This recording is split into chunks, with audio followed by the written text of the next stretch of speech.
Cette fille n'a pas enlevé ses lunettes de soleil depuis qu'elle a 8 ans. Elle porte des lunettes de soleil au cinéma. Son frère se moque d'elle parce qu'elle est aveugle. Il ne savait pas ce que la fille avait vu. À l'âge de 7 ans, elle s'est accidentellement glissée dans le cockpit d'un avion. Le capitaine lui a demandé si elle voulait piloter l'avion. Excitée, la fille a juste hoché la tête.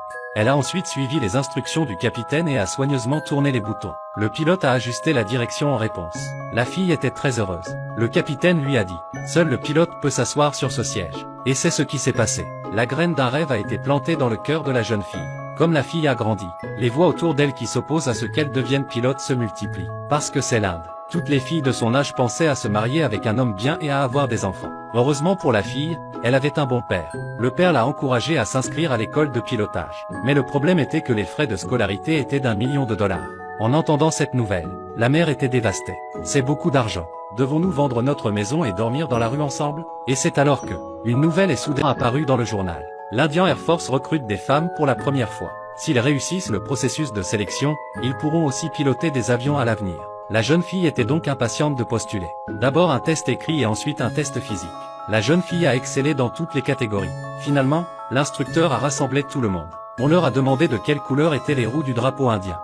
De quelle couleur sont les roues du drapeau indien? Un candidat a répondu bleu. Mais l'instructeur a dit que c'était rouge. La fille était déconcertée. Comment a-t-elle pu se souvenir de la couleur de son drapeau de manière erronée? Mais en regardant le regard agressif de l'instructeur, elle a quand même changé sa réponse. Juste à ce moment-là, la fille à côté d'elle a soudainement levé la main et s'est levée. Elle a fait remarquer que l'instructeur avait fait une erreur.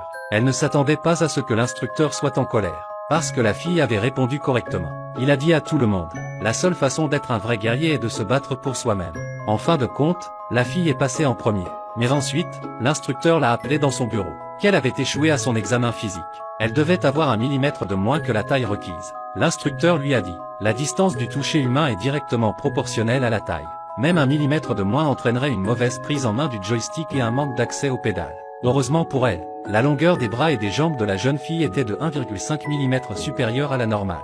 Et ainsi la fille a pu entrer à l'Académie de l'armée de l'air. Elle pensait qu'elle serait pilote après entrer à l'Académie de l'armée de l'air. Mais il y avait aussi une discrimination sexuelle. Tous les pilotes masculins ne voulaient pas être jumelés avec elle. Elle était la seule femme pilote. Cette fille vient juste de sortir des toilettes. Il y avait des regards étranges, parce qu'elle est allée aux toilettes des hommes. C'est une caserne de l'Indian Air Force. En 88 ans, on n'a jamais vu de toilettes pour femmes ici.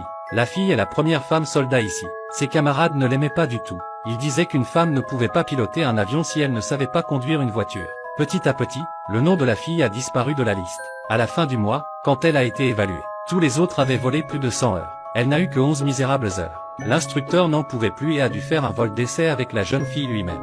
À partir de ce moment-là, elle a volé avec son instructeur toute la journée. Ses compétences s'amélioraient régulièrement. À la fin du mois, le temps de vol de la fille a finalement atteint le numéro 1. En règle générale, elle a dû partager son expérience sur scène en tant qu'étudiante de haut niveau. Mais avant qu'elle puisse dire quelques mots, le capitaine l'a fait descendre. La deuxième place, le cadet masculin, est venu partager. La fille n'était pas convaincue. Elle voulait une explication du capitaine.